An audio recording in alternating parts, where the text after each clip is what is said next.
Welcome to the CyberCorp podcast, where we focus on the intersection of healthcare and IT.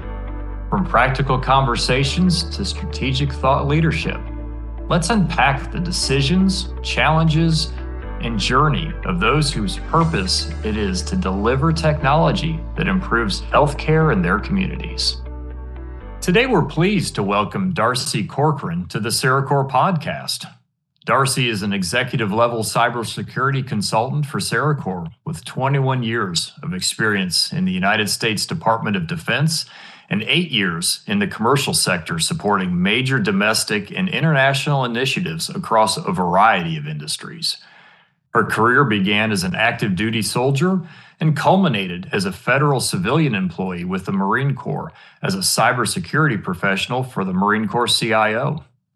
Throughout her tenure with the Department of Defense, she provided cybersecurity architectural, engineering, and accreditation support for critical Department of Defense organizations, including the Joint Special Operations Command,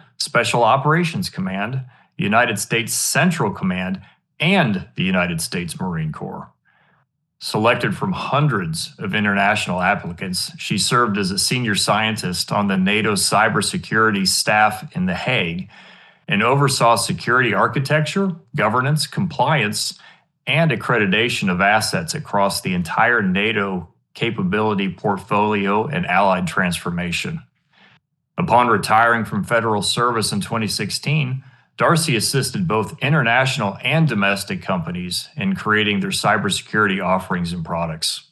Darcy holds an MBA in Information Technology from Western Governors University, a Certified Information Systems Security Professional Certificate, and a Certified Cybersecurity Maturity Model Certification Assessor certification. Darcy, welcome to the podcast. Thanks, Phil. That was a great introduction. I don't know how I can follow that up with much more about my background, but it's happy to be here. And glad to have you not only on the podcast, but with CyberCorp as well. So, we love to start these off with just a little bit of discussion, about your background, and certainly we've hit some of the highlights.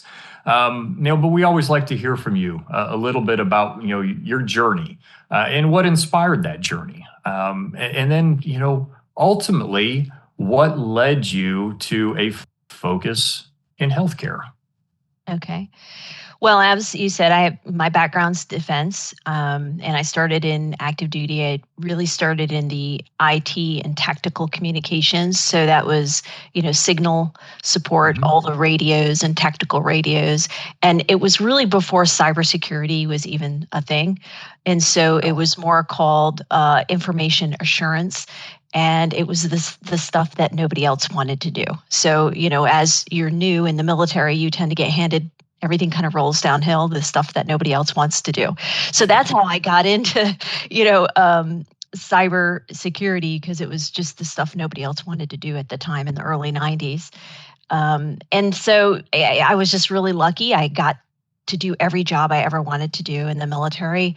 I supported overseas assignments in the Middle East, in the special operations community, which was a lot of fun. Of course, NATO and Europe. Lived in Europe and was a senior scientist there. And then when I retired from the Pentagon headquarters Marine Corps CIO office in 2016, I was like, man, I have to really grow up now and go get a real job, because I'm not sure, I've had so much fun. I'm not sure this is legal.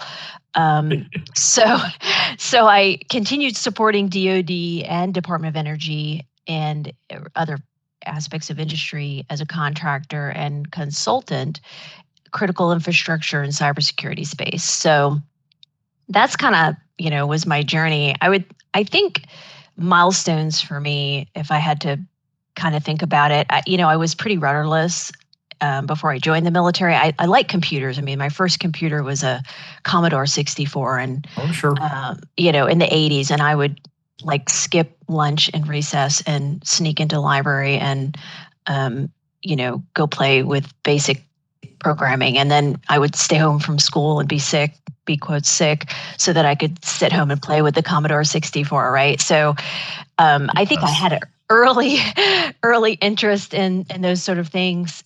And I was a bit rudderless in the military. Really, I say was generally a positive career decision. When I look back, I'm always really thankful to have been surrounded by great leadership and mentors. And I always seem to fall in these situations where I'm around great people and great mentors. And, that always really prepared me for the next step and navigating high pressure and high stakes scenarios. So it also, in the defense industry forced me to get out of my comfort zone with new assignments every couple years. So you're constantly being challenged, Right. In continuous professional development with these changes. And there's just not an opportunity to become stagnant, Yep. And I was always engaged in some pretty complex information technology initiatives. Just, you get all these new things, bleeding edge, cutting edge, things that the military does, and you have to just jump in and roll up your sleeves. So that was a really cool aspect of, getting to where I am today. It just kind of prepared me with all those things. So healthcare and cybersecurity has been really interesting to me because I consider it equally, if not more important than anything else I've dealt with. And it's because it directly affects human life, right? Right. So impacts to medical operations industry has a geometric ripple effect to society.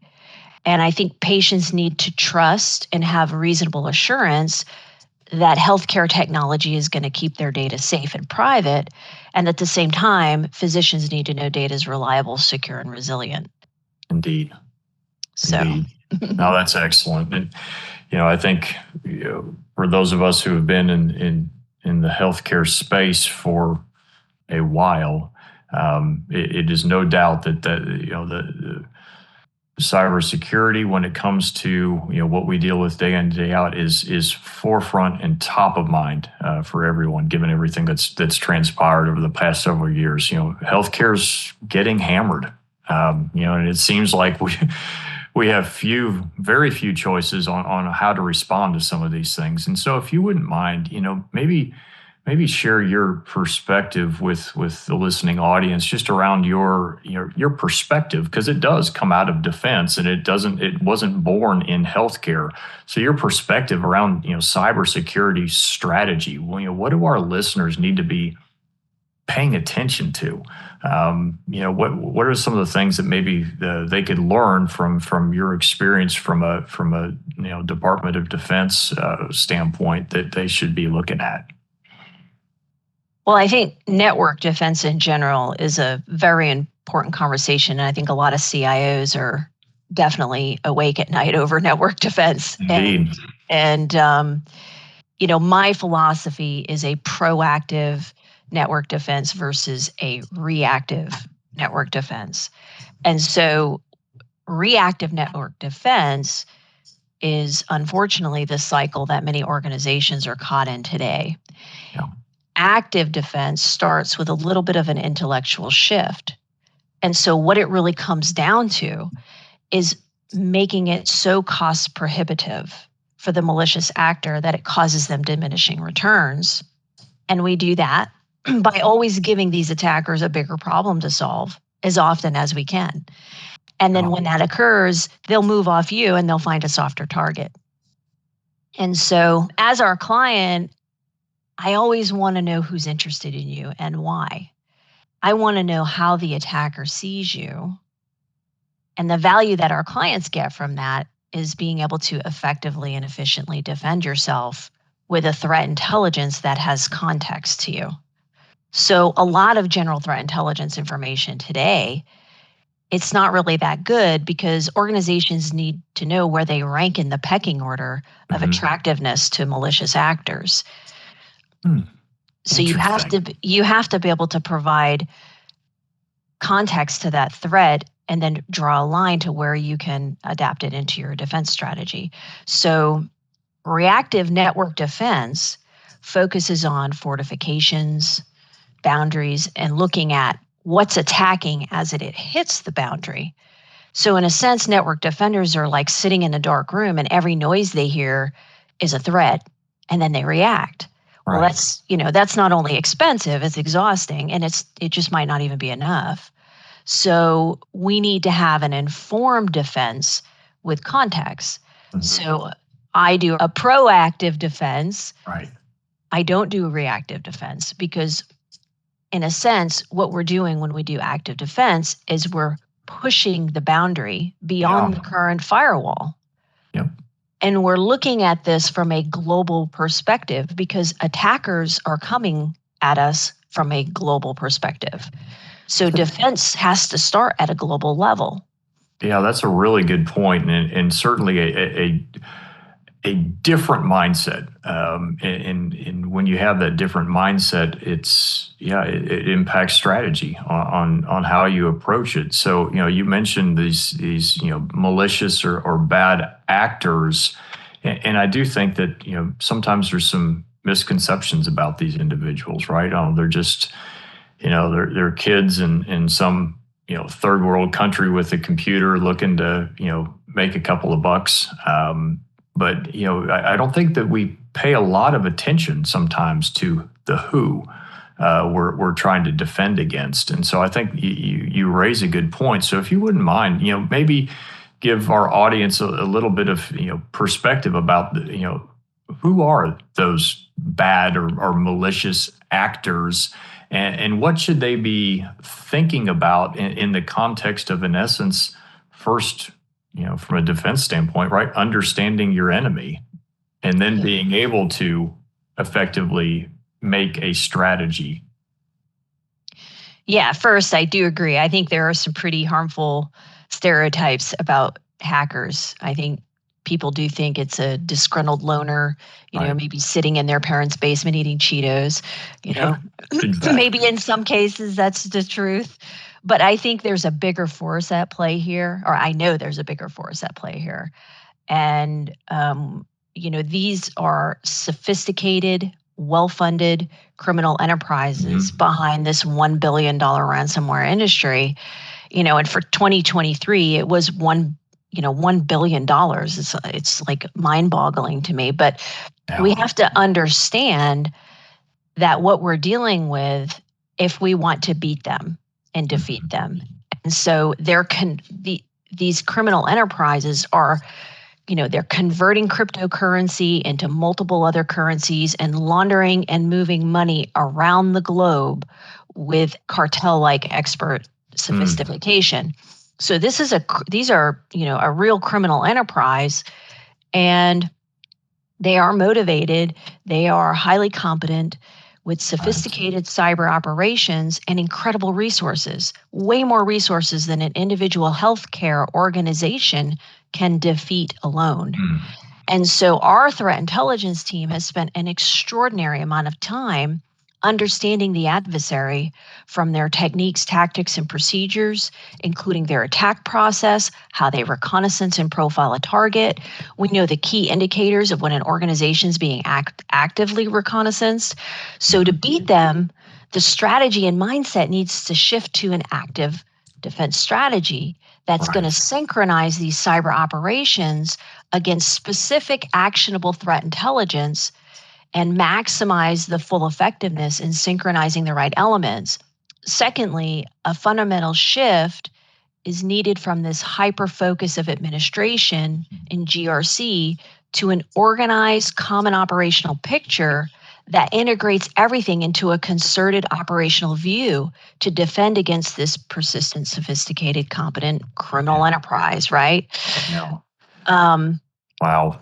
You paint a daunting picture of for organizations, particularly, certainly there are larger entities and organizations that that have the resources to go up against organizations like this. But as you mentioned, not every hospital or health system has that ability, have those resources. And so, in order to start heading down this path and not be seen as one of those soft and easy targets, where does an organization start? So many of our the hospitals that we work with, they don't have a CISO. in place, right? Their CIO plays all of those hats. Is there something that what should they be looking at? And potentially even looking at from a partnership standpoint to help them sort of fill those gaps. So I guess the question is, it's an overwhelming and a daunting proposition. Where should they start? Well, I think we also seem to think that the more money we pour into these networks, the better it will be. And I don't, that's not always the case. I think, I've seen giant cybersecurity budgets with much less secure networks and small cybersecurity budgets with more effective and secure networks, because it comes down to the external understanding of the threat landscape and then being able to synchronize internal capabilities. And that's critical. And doing that efficiently and often requires training and education. So don't get me wrong, people are highly skilled. And they are key and they are essential to cybersecurity, and they are in there doing their very best.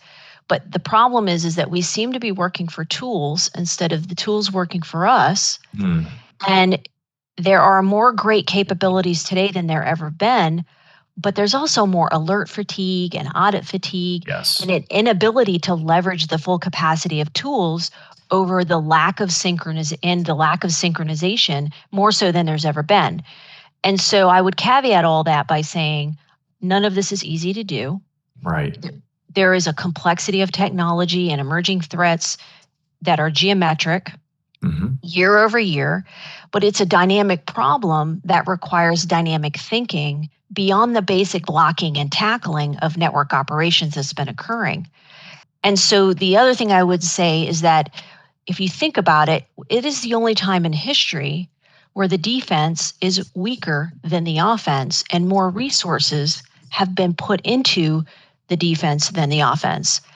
And so part of what we do in our CISO advisory services is help the CIOs to build cyber defense strategy that implements core competencies in a meaningful and measurable way. And so, it is, again, this isn't easy stuff. We're dealing with the next level. And so we've got to catch up to the next level. No, you make a great point, and actually, you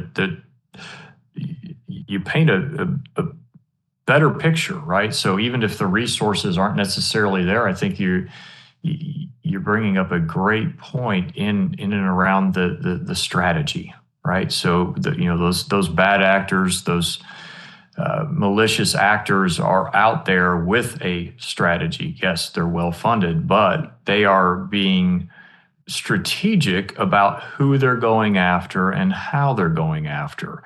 And to your point, our industry has typically said, oh, okay, well, I need firewalls and I need, these defender, tools. And as long as I put those in, that's the best I can do.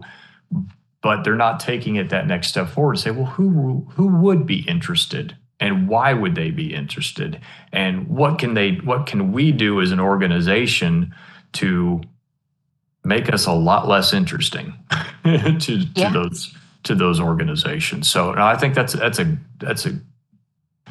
a great point, and one that I think is I think a little bit unique in how we've traditionally looked at things over the time. And so, I know that not everyone has your background and in all of this stuff. So, and if they don't have the background, if they don't have the capacity, where do health systems or hospitals turn to kind of help fill that void for them and get them down that right path? Yeah, I think, if a CIO wants like a more robust cybersecurity program, if they just contact us, we'll have a great conversation with them. I'm always willing to chat with anybody, and that's free, of course. I'll talk to anyone for free. But I think there's 3 areas that are important to look at.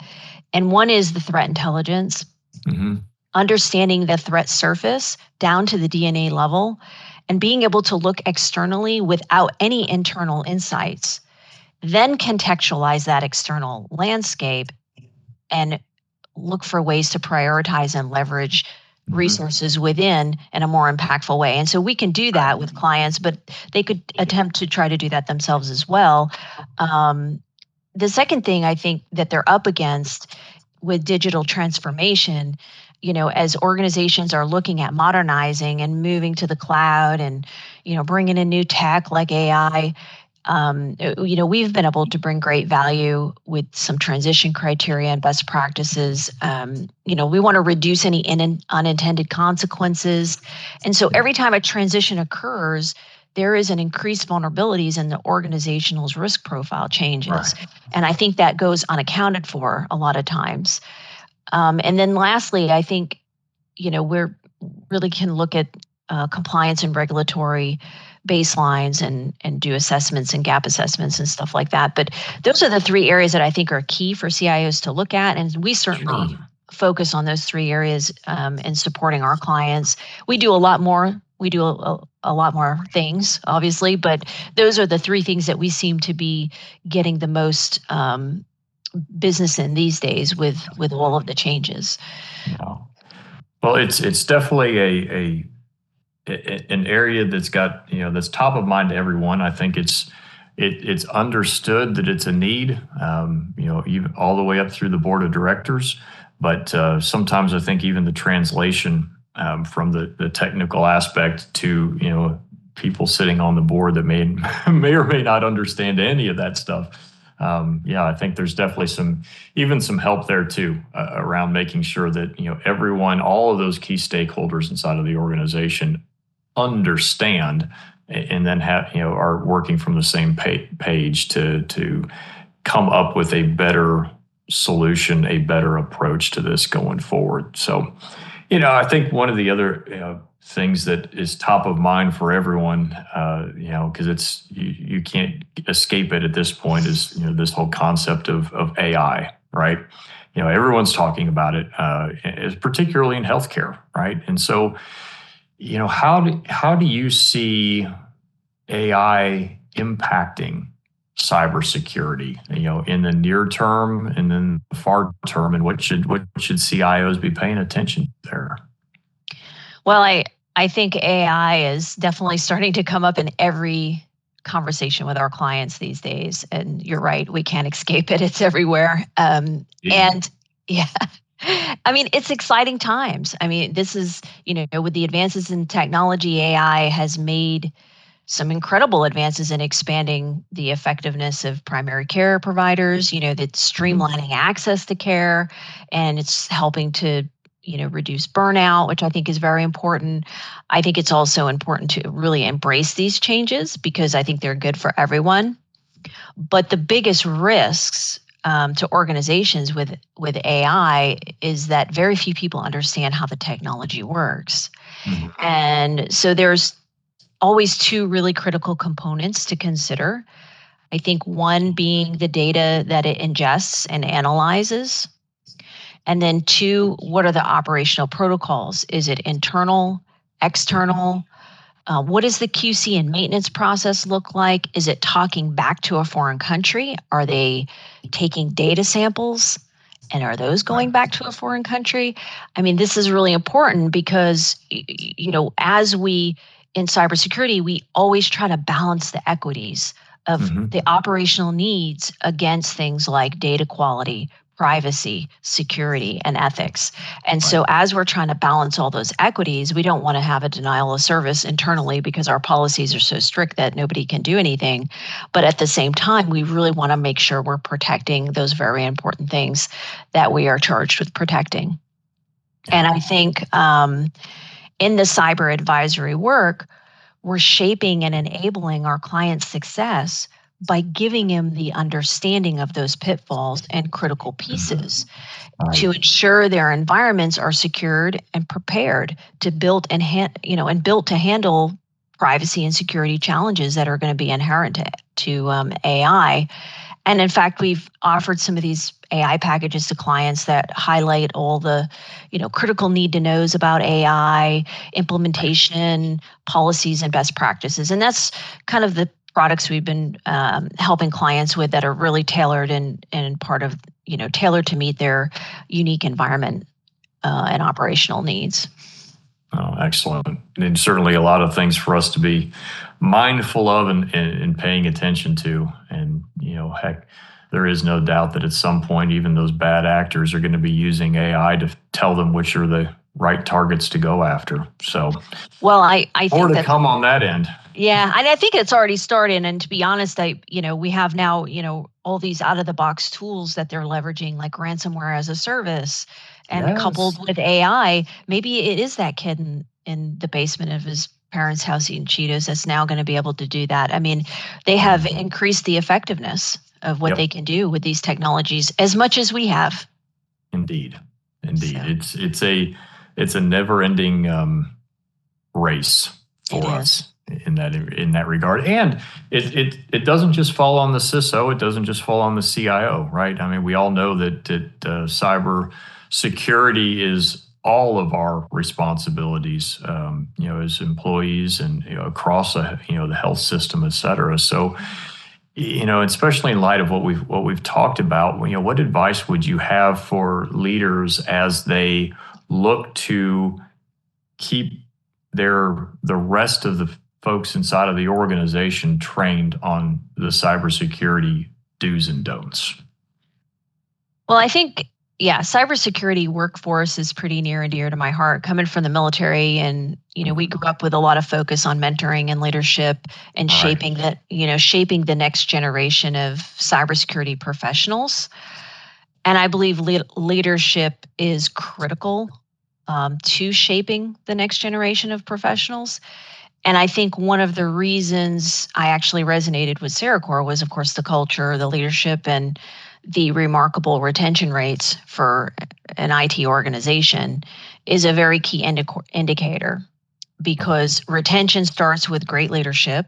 People don't quit their job, they quit their boss, and the numbers don't lie. So just understanding that. And as for leaders, I would say, flexibility and thinking outside the box is really important when we're dealing with highly technical people. So as an example, I inherited early in my career as a young leader, I inherited a group of people, and they were supposed to be on task at 7 in the morning and not leave until 5 o'clock at night. And when I inherited this team, the morale and productivity was so low, and the absentee rates were super, super high. And I just kind of started talking to people and going around and trying to understand what was going on here. And I just finally one day, I got a lot of flack from my peer leadership group on this, but I did it anyway. And I told my team, work when you want and work how you want within these constraints. These are the tasks that need to be done. These are the deliverables, and these are the due dates. And people came to work when they had a good idea and at crazy hours. This resulted in something I never imagined would happen, but I had employees coming in at midnight because they couldn't sleep because they had a good idea, working until 7 o'clock in the morning, accomplishing more than they would in a normal week. And, others coming in at 2 and leaving at 2 a.m. And when you let people who are passionate about what they do work when they want and how they want, they will exceed your expectations every time. So our productivity and quality went through the roof. Our team just completely blew away the 40-hour work week. I don't know how many hours, probably 60 or 70, because they're not being constrained by these industrial age mindsets about punching a clock. And so when morale improves and we're having fun and we're working hard, we accomplish a lot. And so, cybersecurity never sleeps. Right. It never sleeps. So my mindset was, I don't care when you come to work, because the threat is ever persistent. And so, I think when you're leading highly technical teams, you have to think outside the box and be flexible. Now, I understand this is an extreme case, in a world where we have business things that have to occur in a normal workday, then I understand, you just can't have people coming in at 2 a.m. and things like that. However, just mindset of flexibility and within the constraints of your environment could really help with the retention and things like that. And that's a big problem in cybersecurity and IT. And then I think, the last thing I would say about cybersecurity in terms of training, if people want to enter the workforce of cybersecurity and expand their careers, the thing that I has always helped me is to be curious, because it's changing so fast. You have to always be curious and always be looking at, what's new and what's interesting, and be excited to learn it, Right. So otherwise you'll be stagnant. So. Indeed. No, I think those are certainly great points. And, ultimately, if you head down that path from a career standpoint, you're going to have to have that passion, and then you've got to have that freedom to expound upon that passion. And I think, part of the role then too is to also educate the rest of the organization that doesn't carry a security moniker in their title, right? So whether it be nurses, whether it be physicians, whether it be, you name it, whoever's, on there, to truly understand the why, right? To understand the why, the ramifications, and why the organization is asking them to do the things they're doing from a diligence standpoint. Why, and ultimately what the results would be, if we aren't diligent in looking and saying, oh boy, that email looks kind of funky. Well, should I click on it or not, right? At the end of the day, if you click on it, that could have implications to our ability to deliver care. So, I think it just comes down to that whole thing of what you talked about, which was, first you've got to build that passion. You have to have folks bought in. You foster that creative spirit, but then effectively communicate through the whole organization the why. And we're all in healthcare. We all get that mission-driven aspect of it. And when you understand that, wait a minute, the why directly impacts our ability to deliver against that, then I think we'll all be in a good spot. So that's excellent. Yeah, I think the in the non-technical positions like nurses, as you say, it is just, if we think about it, that the adversary is constantly never stopping with their campaign of trying to get in, and they only have to be right once. We have to be right 100% of the time. And so we have to do our campaign and our information campaign to our user group and to our organizations has to be just as constant as theirs. That's right. And it's just, we're never going to be able to, we have to meet them, always where they are. And then we're never going to be able to stop with that messaging and the constant education. So. Indeed. Well, we always like to wrap up these podcasts, Darcy, with just kind of an open call to, for you to share any additional insights, words of wisdom around the topics that we've been talking about today, that we might have touched on, or if we've touched on what we need to, just maybe summarize for folks, what should be top of mind for them. Well, I think I'd like to paraphrase Sun Tzu, which is, tactics without a strategy assures you'll always have another battle to fight.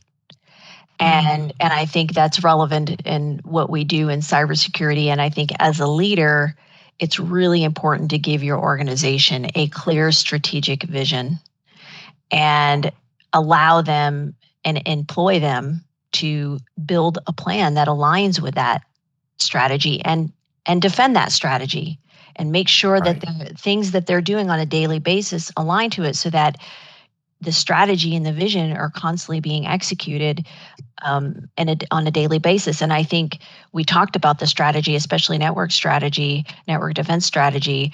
All of these things require a clear strategic vision from the top down. They have to be, the staff needs to be empowered to execute that vision, and the leaders have to empower them. Yep. Indeed. No, I think that's spot on. And, certainly we're grateful to have you as part of the organization. You're already adding tremendous value to our clients, and we look forward to seeing what's yet to come there. Because as you mentioned, this is something that is not going away. The impact is going to be with us forever, unfortunately. But it's something that we need to be mindful of, have a strategy for, regardless of the size of the organization, regardless of whether you're a critical access hospital in the middle of Kansas, to a large IDN with facilities across multiple states. Everyone is a target now, and everyone has to have a plan. So, Darcy, thank you. Really appreciate you taking the time with us today, and look forward to perhaps having another one of these soon. Yeah, thanks. I enjoyed being here, and you're very welcome anytime. Excellent. Thank you. Thanks for listening to the Cyricor podcast. We hope you enjoyed this conversation. Follow us on your favorite podcast platform for more episodes. Connect with us on LinkedIn. Visit our U.S. website at cyricor.net. And for those abroad, visit cyricorinternational.net. Learn more about our services and find resources. At Cyricor, we are healthcare operators at heart and know the difference that the right IT partner can make in delivering quality patient care 24/7. Let's help make IT better. Here's to the journey.